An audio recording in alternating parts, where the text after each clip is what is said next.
নমস্কার, রুষা রন্ধনশালায় আপনাদের সকলকে আরও একবার স্বাগত জানাই। আজ আমি চিকেনের আরেকটি পদ নিয়ে হাজির হয়েছি, হায়দ্রাবাদি চিকেন মশলা। এটা করতে খুব বেশি উপকরণের দরকার পড়ে না। চলুন দেখে নিই কীভাবে তৈরি করেছি। প্রথমে কড়াইতে 2 টেবিল চামচ সাদা তেল দিয়েছি। তেলটা একটু গরম হলে একটা মাঝারি সাইজের পেঁয়াজ কেটে দিয়ে দিয়েছি। এখানে আমরা পেঁয়াজটা বেরেস্তা করে তুলে নেব। 3 থেকে 4 মিনিট লো আঁচে পেঁয়াজটা ভেজে নেব। গোল্ডেন ব্রাউন কালার হয়ে আসলে গ্যাসটা অফ করে দেব। যে তেলটা গরম হয়ে আছে তার মধ্যেই পেঁয়াজটা আমাদের রেডি হয়ে যাবে। এখানে আমাদের বেরেস্তাটা রেডি হয়ে গেছে, আমরা অন্য একটা জায়গায় তুলে নিচ্ছি। দেখুন কতখানি ক্রিস্পি হয়েছে।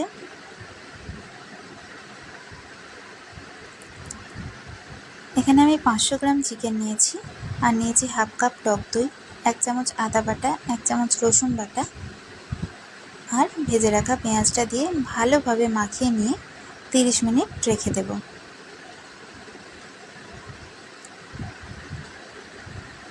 আবারও কড়াইতে 2 টেবিল চামচ সাদা তেল নিয়েছি, একটা শুকনো লঙ্কা, একটা তেজপাতা, 3টে ছোটো এলাচ আর 2টো দারচিনি, 2টো লবঙ্গ। মশলাটা একটু ভাজা হয়ে গেলে আমি এতে আরও একটা পেঁয়াজ দিয়ে দিচ্ছি। পেঁয়াজটা একটু ভাজা হয়ে গেলে আমি এর মধ্যে দিয়েছিলাম 1 চামচ নুন, 1 চামচ হলুদের গুঁড়ো, 1 চামচ লঙ্কার গুঁড়ো, 1 চামচ জিরে গুঁড়ো, 1 চামচ ধনে গুঁড়ো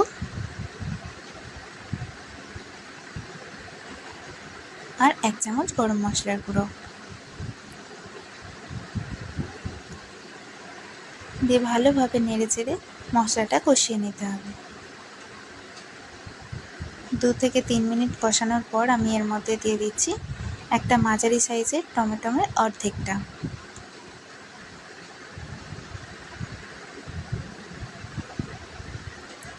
এবার আবারও ভালোভাবে মশলাটা কষিয়ে নেব। 4-5 মিনিট কষানোর পরে দেখব যখন এইভাবে তেল ছেড়ে আসবে তখন আমাদের মশলাটা তৈরি হয়ে গেছে। এবার আমরা এর মধ্যে ম্যারিনেট করা চিকেনটা দিয়ে দেব।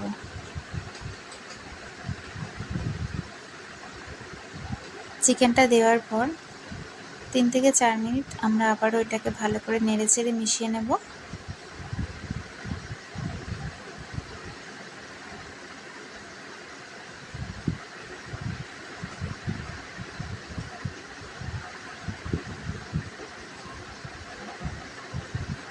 তিন 4 মিনিট এইভাবে কষিয়ে নিতে হবে। তারপর ঢাকা দিয়ে রাখবো 10 মিনিট। 10 মিনিট পর ঢাকনা খুললে দেখব আমাদের চিকেনটাতে থেকেই যে জলটা বেরিয়েছে তাইতেই চিকেনটা এরকম দেখতে হয়েছে।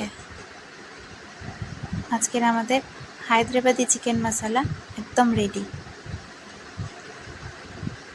শেষে 1 মুঠো ধনেপাতা ছড়িয়ে দিলাম আর 1 চামচ মতন গোলাপ জল দিয়ে দেব।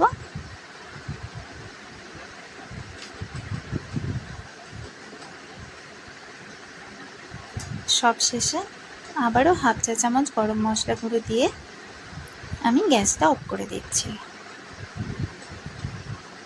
আজকের আমাদের রেসিপি একদম রেডি টু সার্ভ।